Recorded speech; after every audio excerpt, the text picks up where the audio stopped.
올해 우리 교회가 성경 통독을 시작하면서 우리 목자들을 통해서 우리 각 목원들이 열심히 통독하고 또 어려운 가운데도 이렇게 묵상을 하고 있다는 얘기를 들어서 감사한데요.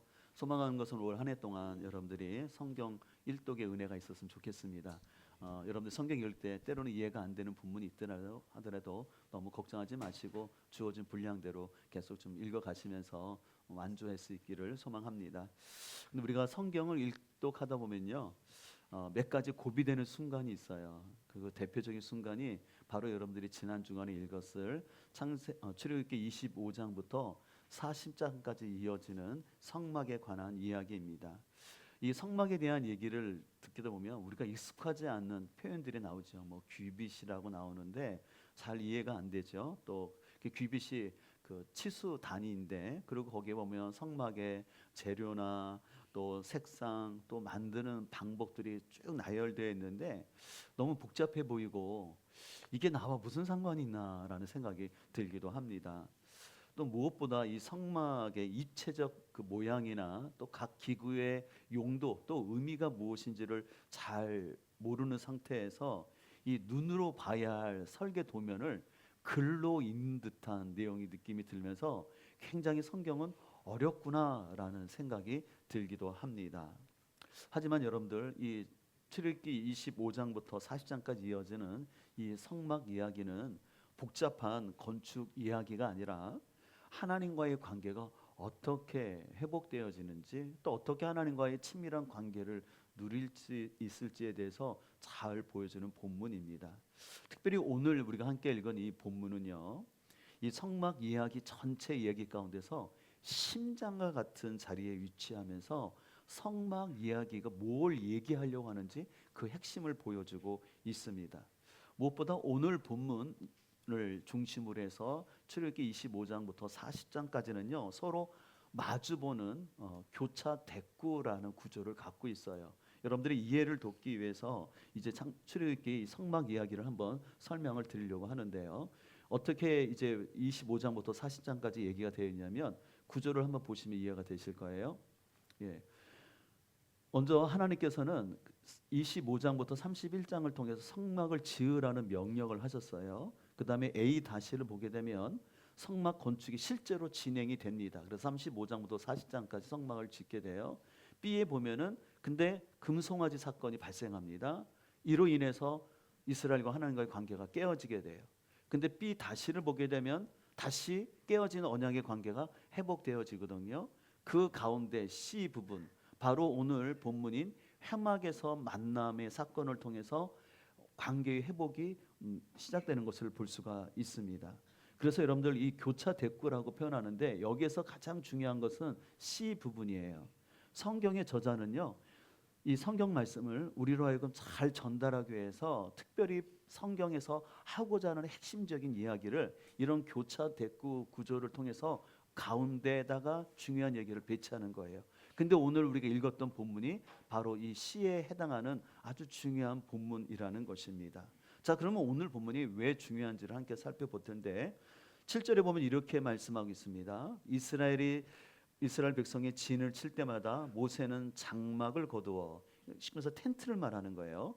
진 밖으로 나가서 진에서 멀리 떨어진 곳에, 그곳에 장막을 쳤다라는 것이죠. 모세는 그 장막을 주님과 만나는 곳이라 하여서 뭐라고 했냐면 회막이라고 했어요. 그래서 주님을 찾는 일이 생기면 누구든지 이 진 밖에 있는 회막으로 나갔다라고 말씀하고 있는데요. 이 모세는 장막, 다시 말해서 아까 텐트라고 말했죠. 이것을 진 밖에 따로 쳤어요. 그리고 그곳을 하나님과 만나는 곳이라, 모이는 곳이다 해서 회막이라고 했어요. 근데 여기서의 그 회막은요, 성막이 만들어지기 전에, 그 성막의 기능을 보여주는 그 샘플과 같은 역할을 하고 있습니다. 그러면 이 회막에서 어떤 일이 있었느냐 하면은 9절에 보면 이렇게 말씀하고 있어요. 같이 한번 읽겠습니다. 모세가 장막에 들어서면 구름 기둥이 내려와서 장막 어귀에 서고 주님께서 모세와 말씀하신다. 여기서 구름이 내려왔다라는 것은 하나님의 인재의 상징이에요. 그래서 성경에서 구름이 이렇게 임한다, 내려왔다라는 것은 하나님이 그들과 함께 했다라는 것이에요. 자, 그러므로 인해서 하나님이 이스라엘 백성과 함께 거하신다는 의미이고, 이제 하나님은 모세와 함께 대화를 하시는 거예요. 근데 여러분, 이 사건이 왜 중요하냐면은 이 바로 33장 앞에는 아까도 말씀드린 것처럼 32장에서 금송아지 사건 때문에 하나님께서는요, 내가 더 이상 이스라엘 백성들과 함께하지 않겠다라고 말씀을 하셨어요. 한번 보면 출애굽기 32장 7절에 이렇게 말씀합니다. 주님께서 모세에게 말씀하셨다. 어서 내려가 보아라. 내가 이집 땅에서 이끌어낸 너희의 백성이 타락하였다. 그들은 내가 그들에게 명한 길을 이렇게 빨리 벗어나서 그들 스스로 수송아지 모양을 만들어 놓고서 절하고 제사를 드리며 이스라엘아, 이 신이 너희를 이집트 땅에서 이끌어낸 너희의 신이다 하고 외치고 있다. 주님께서 다시 말씀하셨다. 나는 이 백성을 살펴보았다. 이 얼마나 고집이 센 백성이냐. 개역개정에는 목이 굳은 백성이라고 표현되어 있는데, 그러니까 하나님께서 이스라엘 백성들을 보니까 너무나 목이 굳은 백성, 그러니까 고집 세다라는 말은 쉽게 말해서 교만하다라는 거잖아요. 하나님이 너무나 그 이스라엘 백성들의 그 죄악을 보면서 너무 속상한 마음 가운데 내가 너들과 함께하지 않겠다라고 선언을 하셨어요. 그러나 이 선언의 목적은 이스라엘 백성들을 버리시겠다라는 것이 아니라 그들 가운데 회개와 중보를 이끌어내기 원하는 하나님의 안타까운 마음이 담겨져 있는 것입니다. 이에 모세는 하나님께 나와 이스라엘과의 관계를 회복하는 기도를 하나님 앞에 간절히 구합니다. 그래서 32장 11절에 이렇게 말합니다. 모세는 주 하나님께 예언하였다. 주님, 어찌하여 주님께서 큰 권능과 강한 손으로 이집 땅에서 이끌어내 주신 주님의 백성에게 이와 같이 노하십니까? 주님의 종 아브라함과 이삭과 이스라엘을 기억하여 주십시오. 내가 약속한 이 모든 땅을 너희에게 주어서 영원한 유산으로 삼겠다고 하셨습니다 라고 말하면서 하나님 앞에 간구하고 있어요. 여러분, 여기서 이 이스라엘 백성들이 금송아지를 만들어서 제사하는 상황에서 누가 가장 속상했을까요? 자기 형 아론과 백성에게 실망한 모세일까요? 아니면 10가지 재앙을 통해서 이스라엘 백성들을 출애굽시키고 또 홍해의 기적을 베풀어 주시고 광야 가운데 기적을 베푸시면서 그들에게 참 자유를 주셨던 하나님일까요? 그렇죠, 하나님이시죠. 하나님은 이스라엘에게 자유를 주어서 참된 예배자로 교제하기를 원해서 그들을 불러내셨습니다. 하지만 이런 하나님과의 기대와는 전혀 다르게 하나님이 주신 자유를 가지고 오히려 방종하면서 금송아지를 만들어 놓고 우상을 섬겼을 때 하나님 마치 호세아에 묘사되는 배신당한 남편처럼 그 마음이 너무나 아프셨습니다. 그런데 모세는 이런 하나님의 마음을 알고 자신이 이스라엘 백성을 대신해서 회초리를 맞는 심정으로 하나님 앞에 나와서 하나님, 그래도 하나님의 체면을 생각하시라도 제발 이 백성을 버리지 말라달라고 간청합니다. 그래서 32장 14절에 이렇게 말합니다. 모세가 이렇게 간구하니 주님께서는 뜻을 돌이키시고 주님의 백성에게 내리시겠다던 재앙을 거두셨다라고 말씀하고 있습니다. 그래서 하나님은 다시 한번 아브라함과 이삭, 이스라엘, 다시 말해서 야곱과 맺은 언약을 지키기 위해서 자신이 했던 말을 다시 번복하십니다. 하나님께서 이렇게 뜻을 돌이키신 이유는 이스라엘 백성들이 잘 나가나 예뻐서가 결코 아니었습니다. 그것은 바로 약속하신 말씀을 꼭 지키시는 하나님의 신실성, 그리고 우리를 불쌍히 여기시는 하나님의 긍휼하심이었기 때문에 그렇습니다. 바로 이런 배경에서 오늘 33장 본문에서는 이제 성막을 만들기 전에 해막에서 다시 모세를 만나 주시는데, 이 사건은 단순히 모세 한 사람을 만나 주는 것이 아니라 이스라엘 백성과의 다시 만나 주시고 관계를 회복하시려는 하나님의 액션이었습니다. 그래서 11절에 보면 이렇게 말하고 있어요. 같이 한번 읽겠습니다. 사람이 자기의 친구와 이야기함 같이 여호와께서는 모세와 대면하여 말씀하시며. 예, 이 표현은 굉장히 중요한 표현입니다. 하나님이 모세를 어떻게 여기셨다는 거예요? 친구처럼. 여러분들 어떤 사람이 그런 얘기들을, 친구는 어떠냐면 쓸데없는 얘기하는 게 친구 사이라 하더라고요. 그게 부은 것 같아요. 뭐 중요한 얘기가 아니라 쓸데없는 얘기를 하고, 심지어는 얘기하지 않더라도 그냥 같이 모여도 좋은 게 친구 사이 아니겠습니까? 근데 하나님이 모세와 그렇게 하셨다라는 건데, 이것은 단순히 모세야만이 아니라 우리와 어떻게 하길 원하시는 거예요? 친구처럼 이렇게 친밀하게 지내고 싶은 게 하나님의 마음인 것을 말씀하고 있어요. 그래서 하나님께서는 이 사건을 통해서 앞으로 지어질 성막은 바로 하나님과의 친밀한 만남이 이루어지는 장소가 성막이 될 것을 교훈하고 있습니다. 이런 차원에서 우리에게는 이 성막 이야기가 굉장히 복잡하고 어렵게 느껴지지만, 이 성막은 고리타분한 구약의 제사 시스템이 아니라 친밀한 회복의 만남이 이루어지는 장소였어요. 그것을 하나님 보여주기를 원하셨습니다. 어떤 가정이에요. 자녀가 큰 사고를 쳐가지고 부모와 자녀의 갈등이 깊어지게 되었습니다. 너무 그 사건 때문에 속상해서 서로 말도 안 하고 문도 닫고 얘기도 없었어요. 근데 어느 날 아버지가 조용히 방문을 놓고 합니다. 그러면서 이렇게 얘기하죠. 우리 잠깐 이야기하자. 그건 뭐냐면 아버지의 마음이죠.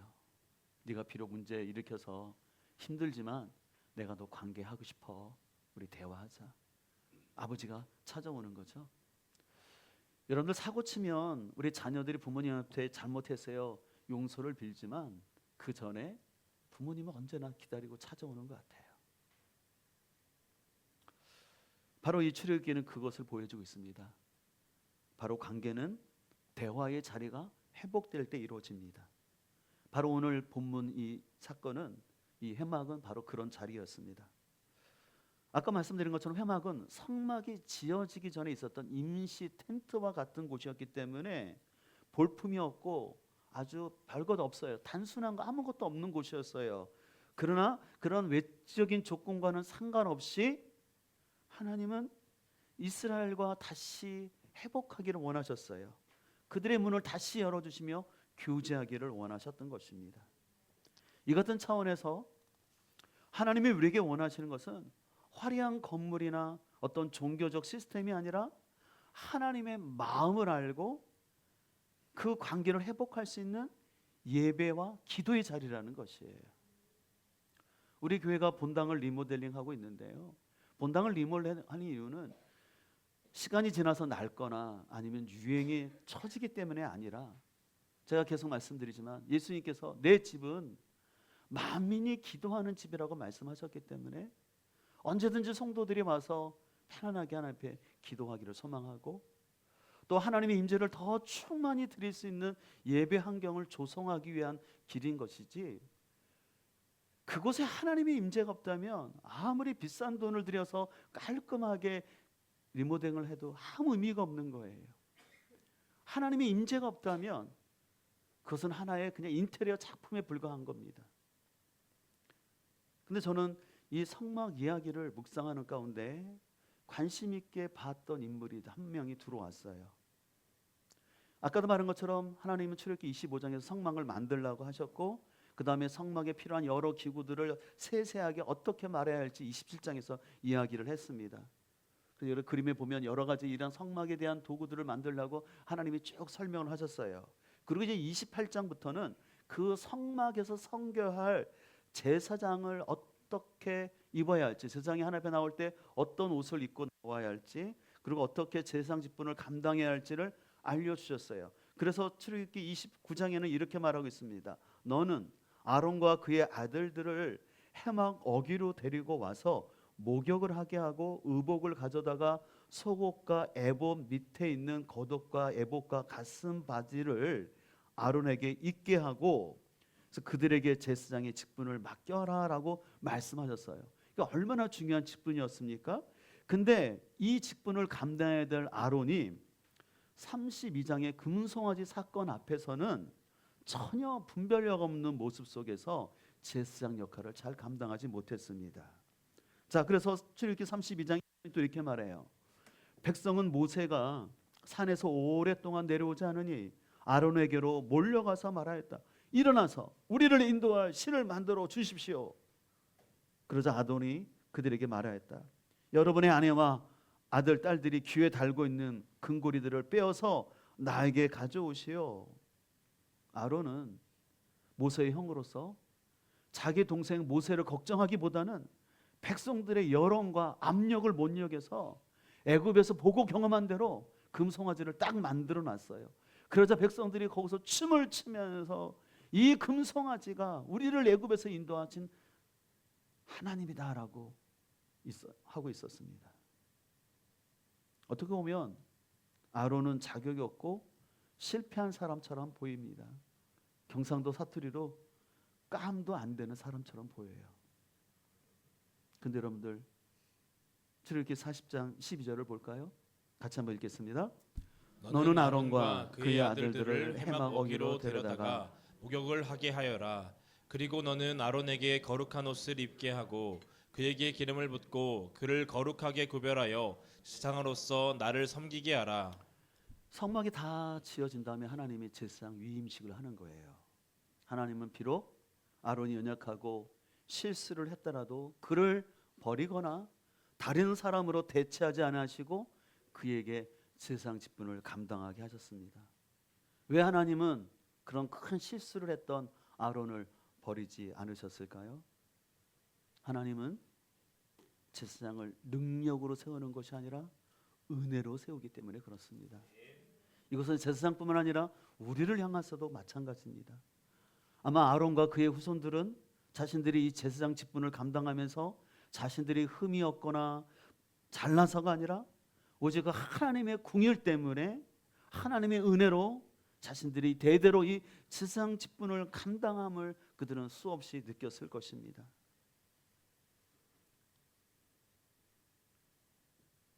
그런 차원에서 우리 역시도 항상 기억해야 될 것은 내가 잘나서가 아니라 하나님의 은혜와 궁율 때문에 내가 여기 있음을 기억하고 하나님께서 우리에게 맡겨진 일이 있다면 그 은혜 안에서 그 사명을 감당하는 우리 모두가 될 수 있기를 소망합니다. 여러분들이 출애굽기를 읽다 보면 이 회막과 성막이라는 단어가 나오는데 근데 이 둘의 차이가 어떤 의미가 있는지 아실까요? 어떨 때는 성막이라고 하기도 하고 회막이라도 해요. 혼용하게도 쓰고 있어요. 간단히만 설명드린다면 회막이라는 것은 뭐냐면요, 관계가 시작되는 것이에요. 그래서 이 회막은 뭐냐면 함께 모이는 곳이에요. 회막의 의미를 회막으로 부를 때는, 그래서 이스라엘 백성들을 회막으로 모여라 할 때는 이스라엘 백성들을 보고 예배하러 모여라라고, 어떤 재판할 때 모여라라는 의미로 부르시는 거예요. 근데 여기 비해서 성막으로 표현할 때는 뭐냐면 관계의 완성이 되는 거예요. 관계가 더 깊어지는 겁니다. 그래서 그 하나님의 임재를 경험하는 것이 성막이에요. 그래서 하나님의 임재를 강하게 표현할 때는 성막이라고 얘기를 하는 것이죠. 그런 의미에서 우리 교회는 회막과 이 성막의 역할을 잘 감당하는 공동체가 되기를 간절히 소망합니다.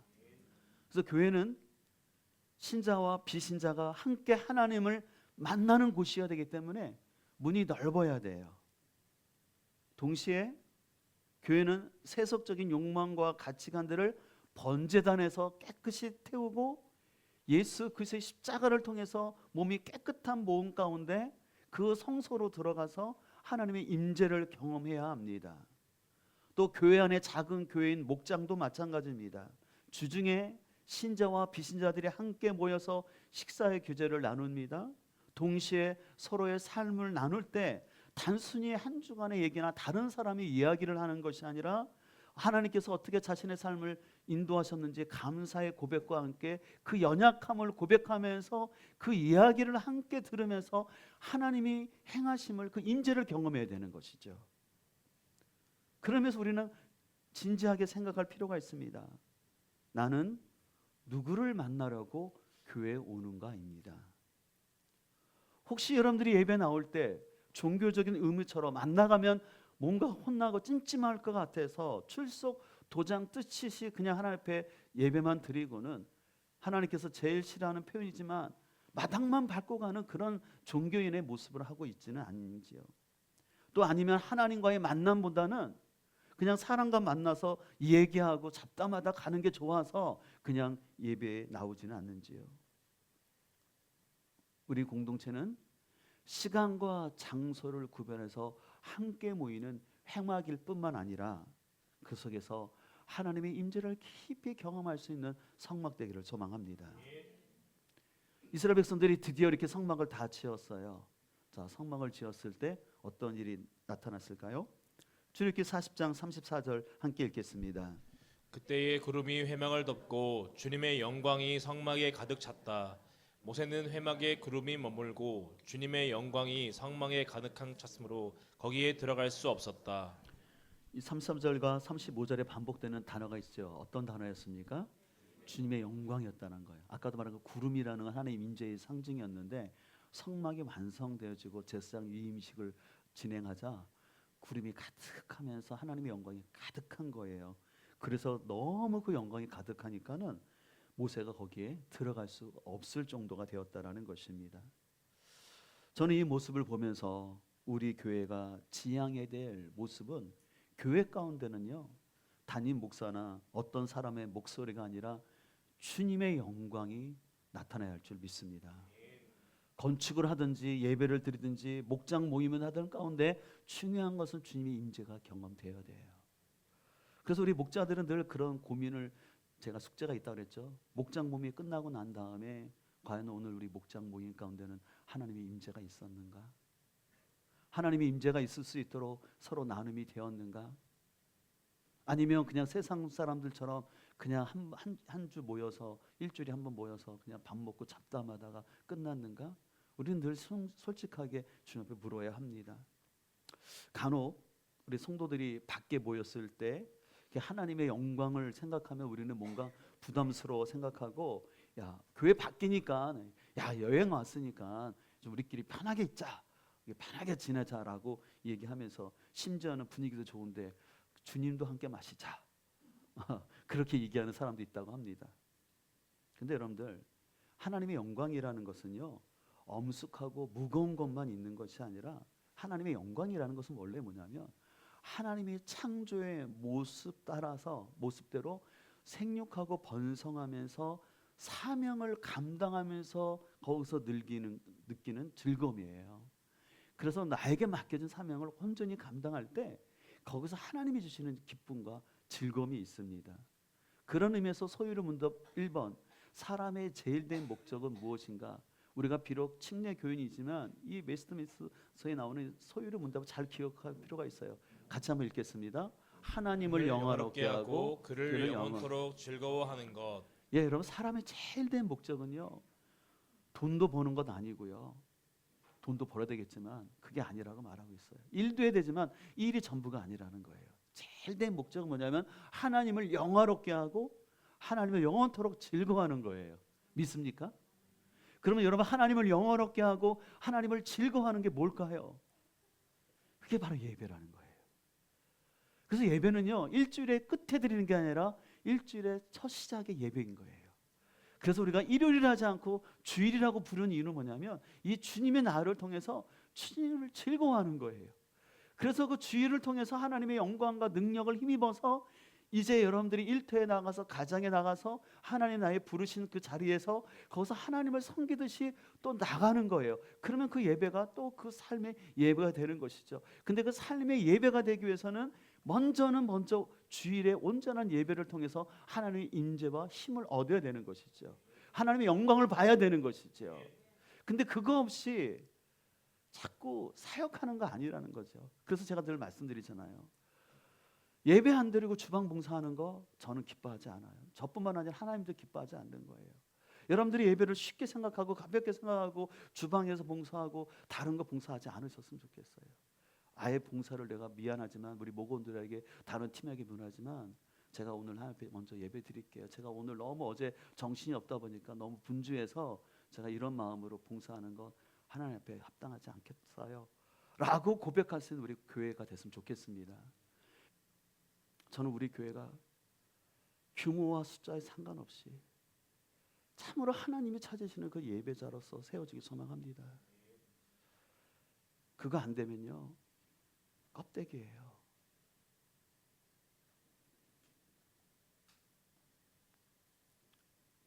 그런 의미에서는 우리 예배가 참 즐거운 일이요 기쁨이고 예배를 사모하는 우리 공동체가 되길 소망합니다. 그래서 예배만큼 간절한 마음을 가지고 나오는 거죠. 무엇보다 이 예배가 드려질 수 있도록 바로 예수님께서 이 땅에 오셔서 구약에서 지어지는 저런 성막이 아니라 그 성막 앞에서 수없이 짐승의 피를 흘리는 것이 아니라 우리 주님께서 우리를 위해서 온전한 피를 흘려주심으로 인하여 누구든지 예수 그리스도를 통하여 하나님 앞에 나와서 자유한 가운데 예배드리고 그 기쁨을 누리도록 우리를 이끌어 주신 줄 믿습니다. 그래서 여러분들이 이번 주에 읽을 때 레위기 말씀이 동일하게 잘 이해하지 않는 제사법, 뭐 번제, 소제, 속건제 나와서 이해하지 못하는 단어 같지만 그것을 예수 그리스도와 연결시켜서 예수님께서 이것들을 다 이루셨구나. 예수님이 없으셨다면 우리도 이 계속해서 구약의 율법 가운데 살아가야 됐어야 되는데 그렇다면 왜 하나님이 이것을 왜 주셨을까? 다 의미가 있을 것이고 그래서 여러분들이 그 말씀을 읽으면서 좀 하나님의 마음으로 그 말씀을 읽어갈 수 있는 은혜가 부어지기를 소망합니다. 제가 예전에 소개해드렸던 가뭄비 나무의 노래라는 책을 썼던 마틴 슐레스케가 책 가운데 이런 얘기를 했습니다. 완벽하고자 하는 사람은 차갑습니다. 완벽한 모양을 갖춘 바이올린이 꼭 좋은 울림을 내지는 않습니다. 사람도 마찬가지입니다. 실수하지 않고 비난할 것 없는 사람이 울림을 갖는 것이 아닙니다. 울림은 자기 삶에 중요한 것이 무엇인지 명확히 알 때 생깁니다. 이 같은 차원에서 하나님께서는요 똑똑하고 말 잘하고 능력 있는 사람이 아니라 하나님과의 관계가 회복되어지고 하나님의 임재 안에서 하나님과 동행하는 사람을 하나님이 사용하신 줄 믿습니다. 우리 모두는 연약함과 아픔과 상처가 있습니다. 그런데 우리 하나님께서는 우리의 아픔 때문에 실수 때문에 우리를 포기하고 버리시는 하나님이 아니라 우리를 고치실 뿐만 아니라 예수 그리스도 안에서 새롭게 창조하시고 성령의 임재를 통해서 날마다 우리를 빚어가신 줄 믿습니다. 그리고 빚어가는 여정 속에 우리에게 예배를 통해서 혼자도 예배할 수 있지만 함께 드리는 이 예배를 통해서 우리를 같이 빚어가시고 우리가 나아가야 할 방향으로 인도하시니 얼마나 감사한 일이겠습니까? 그래서 우리에게 로컬 처치, 지역 교회가 있는 게 너무나 감사한 거예요. 나 혼자만 단독자로 하나님을 믿는 게 아니라 하나님이 허락하신 공동체 안에서 그 공동체를 통해서 하나님의 임재를 경험하며 나가는 것이죠. 한 주간 하나님의 임재를 갈망하며 예배와 기도의 자리 가운데 승리할 수 있는 우리 모두가 될 수 있기를 주님의 이름으로 축복합니다.